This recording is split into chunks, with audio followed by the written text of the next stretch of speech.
जय हिंद दोस्तों, मैं अरुण सर आपके अपने YouTube channel as Aparna classes में स्वागत करता हूं। जैसा कि आज हम फिर एक अनोखे वीडियो के साथ उपस्थित हुए हैं। आज इस टॉपिक में कुछ हम लोग एक नया सीखेंगे। आज हेडिंग है प्रकाश का अपवर्तन। प्रकाश के अपवर्तन के थ्योरी पढ़ करके उसके आगे कुछ अनोखी चीज़ों के बारे में सीखेंगे जो प्रकाश के अपवर्तन के कारण होता है। तो उसके बाद कुछ अन्य एग्जाम्पल्स हम देखेंगे कि प्रकाश के अपवर्तन में क्या क्या होता है, किस कंडीशन से कुछ अपवर्तन का यूज कहां पर होता है। तो समझिएगा, बहुत अच्छे कंटेंट के साथ हमारा लोगों का हेडिंग है प्रकाश का अपवर्तन। प्रकाश के अपवर्तन से आप क्या समझते हो? प्रकाश के अपवर्तन कैसे होता है? इसमें माध्यम कितने होते हैं? माध्यम की आवश्यकता क्यों होती है? इन सभी बातों पर हम लोग चर्चा करेंगे, विचार करेंगे। तो समझिएगा भाई, प्रकाश का अपवर्तन है क्या? अगर हम प्रकाश के अपवर्तन की चर्चा करते हैं तो प्रकाश का अपवर्तन है क्या? प्रकाश के अपवर्तन में कह सकते हैं हम लोग कि जब कोई प्रकाश की किरण एक माध्यम से दूसरे माध्यम में प्रवेश करती है तो वह अपने माध्यम से विचलित हो जाती है। इस घटना को प्रकाश का अपवर्तन कहते हैं।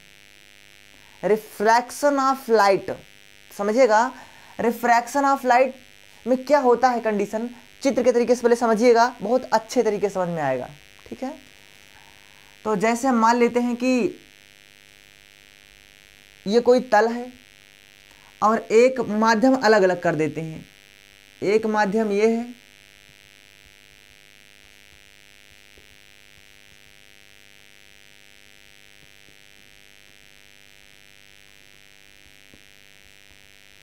एक माध्यम ये है और एक माध्यम ऊपर है। ऊपर हम मान लेते हैं ये वायु है और ये मान लेते हैं जल है। तो आप लोग जानते हो वायु होती है विरल माध्यम। वायु कौन सा माध्यम माना जाएगा? ये विरल। और अगर जल की बात करते हैं तो जल एक प्रकार से सघन माध्यम माना जाएगा। ये विरल माध्यम और ये सघन माध्यम। तो हम लोग थ्योरी कैसे पढ़ सकते हैं, इसके डिफिनीशन कैसे पढ़ेंगे? बात समझिएगा, जब कोई प्रकाश की किरण एक माध्यम से दूसरे माध्यम में प्रवेश करती है तो वह अपने मार्ग से विचलित हो जाती है। इस घटना को प्रकाश का अपवर्तन कहते हैं। एक तरीके से समझिएगा, प्रकाश का अपवर्तन का मतलब होता है प्रकाश की किरण का विचलन। प्रकाश की किरण का विचलन। तो इसमें प्रकाश की किरण का विचलन कैसे होता है ये देखिएगा। जैसे मान लो कि कोई प्रकाश किरण आई वायु से, ऐसे आकर के इस तल पर टकराई। जैसे ही तल पर टकराएगी यहां पर हमको मिलेगा एक बिंदु। क्या मिलेगा? एक बिंदु। और यह आपतित किरण, कौन सी किरण है? ये आपतित किरण। ये आई है आपतित किरण और जैसे ही तल पर टकराई यहां पर क्या मिला हमको? एक बिंदु। और जैसे एक बिंदु मिलेगा तुरंत हम इस पर डालेंगे एक लंब।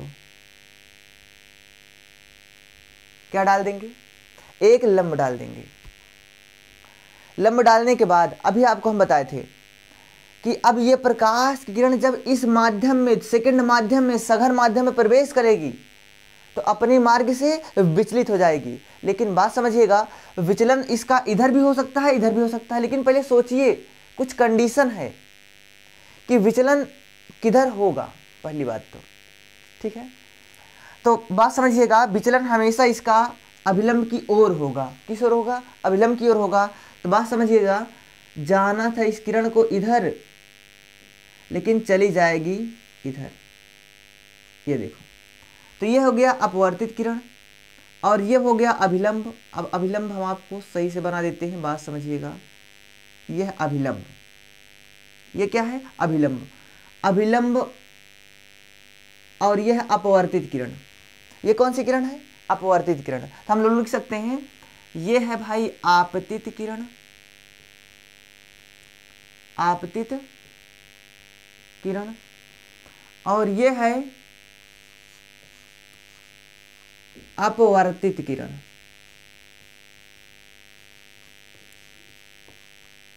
अपवर्तित किरण, तो यह है आपतित किरण और यह है अपवर्तित किरण। आपतित किरण और इसको कहेंगे हम लोग अभिलंब, क्या कह देंगे इसको हम, इसको कहेंगे अभिलंब। तो यह है आपतित किरण और यह है अभिलंब। तो समझिएगा आपतित किरण और अभिलंब के बीच में एक कोण बनेगा, उस कोण को हम कहेंगे आपतन कोण। कौन सा कोण कहेंगे आपतन कोण। ये जो अपवर्तित किरण होगी और अभिलंब होगा, अपवर्तित किरण और अभिलंब के बीच एक कोण बनेगा जिस कोण को हम कहेंगे अपवर्तन कोण, और अपवर्तन कोण को हम लिखेंगे आर से। किसे लिखेंगे आर से। तो समझिएगा ये वाला कोण यहाँ तीर लगा के दर्शा दे रहे हैं, ये है अपवर्तन कोण और ये है आपतन कोण। तो हम फिर से अगर एक बार थ्योरी की चर्चा करते हैं तो इसकी डेफिनेशन क्या हो सकती है। फिर से देखिएगा, जब कोई प्रकाश की किरण एक माध्यम से दूसरे माध्यम में प्रवेश करती है तो अपने मार्ग से विचलित हो जाती है। इस घटना को प्रकाश का अपवर्तन कहते हैं। तो अगर हम बताते हैं कि यह हो गया आपतन कोण और यह हो गया अपवर्तन कोण, तो अगर हम इसकी थ्योरी लिखते हैं, डेफिनेशन लिखते हैं कि इसकी डेफिनेशन क्या होती है, तो हम लोग क्या कह सकते हैं, जब कोई प्रकाश की किरण एक माध्यम से दूसरे माध्यम में प्रवेश करती है तो वह अपने मार्ग से विचलित हो जाती है। इस घटना को प्रकाश का अपवर्तन कहते हैं। तो यहां पर हम थ्योरी लिख देते हैं भाई। डेफिनेशन में क्या लिखेंगे हम लोग, जब कोई प्रकाश की किरण एक माध्यम से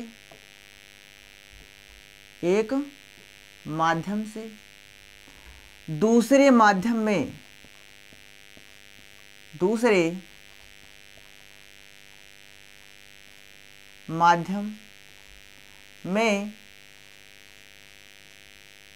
प्रवेश करती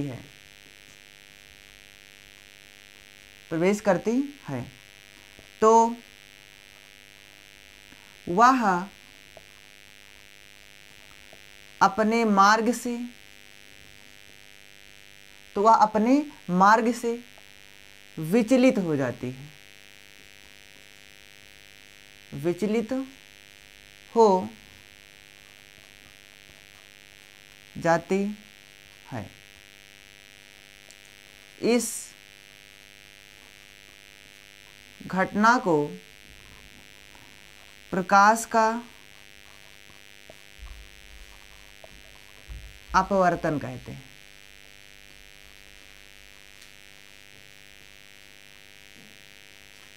ये बात समझिए कि अगर हम प्रकाश के अपवर्तन की डेफिनेशन पढ़ते हैं, देखिएगा सेम चित्र के माध्यम से जैसे आपको चित्र में बताया गया है सेम वही जैसा है, ठीक है ना। समझिएगा सेम वही है।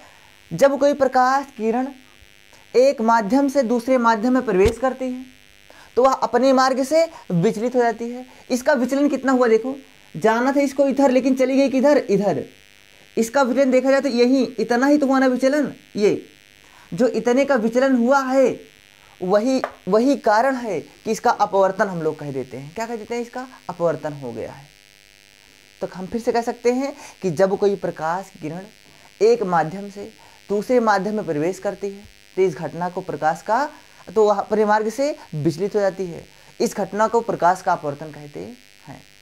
और प्रकाश के अपवर्तन में क्या होता है, ऐसा नहीं है कि विरल से सघन में ही जाए। प्रकाश की किरण सघन से विरल में भी जा सकती है।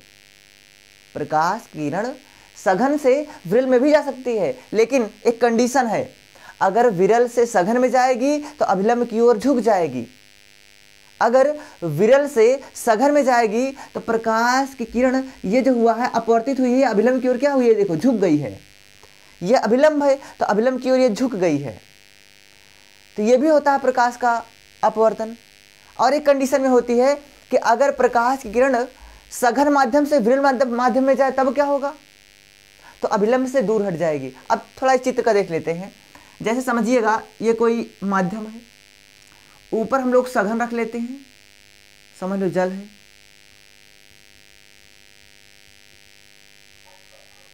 और इधर विरल है। तो इसमें से अगर जल से हम प्रकाश किरण लाएं, ये देखो यहां मिला एक बिंदु, जैसे ये एक बिंदु मिलेगा कहाँ डाल देंगे, एक लंब डाल देंगे जिसको हम कहेंगे अभिलंब, ठीक है।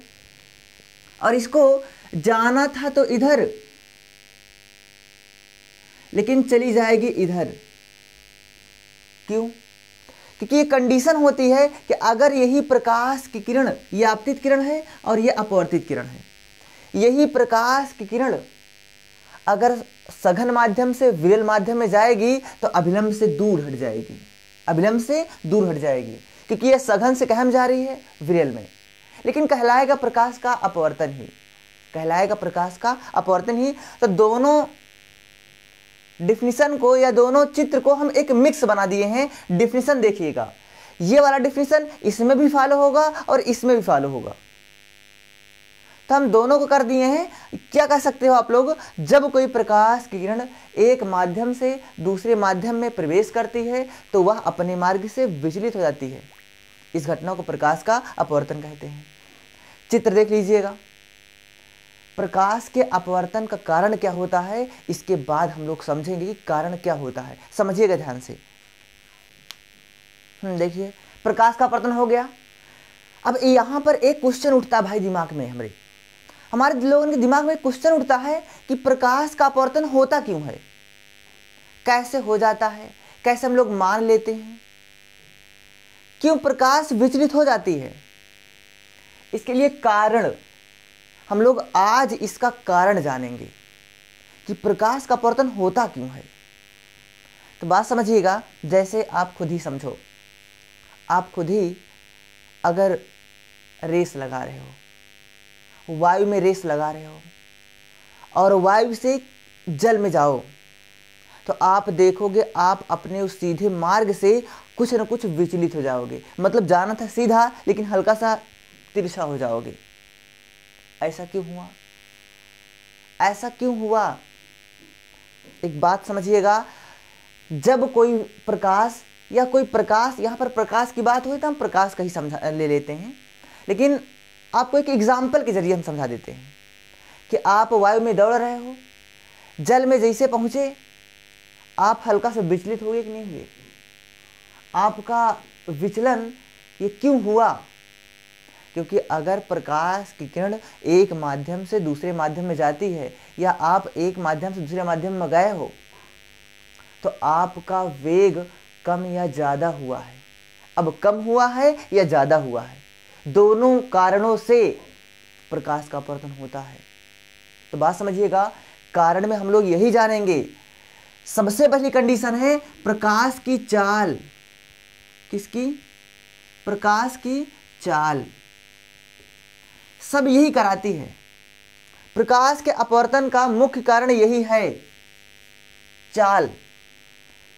जब प्रकाश की किरण विरल माध्यम से सघन माध्यम में प्रवेश करती है तो इसकी चाल क्या होती है? कम हो जाती है। चाल कम होने के कारण इसका अभिलंब की ओर क्या हो जाता है? झुकाव हो जाता है। क्या हो जाता है? झुकाव हो जाता है। और जब प्रकाश की किरण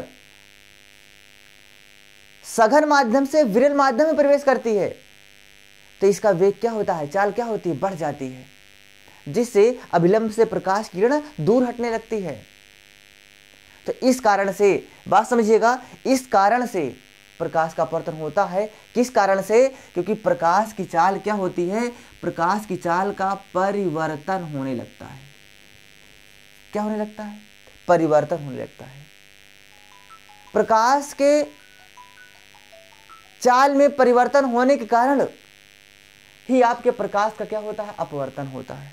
क्या होता है, प्रकाश का अपवर्तन होता है।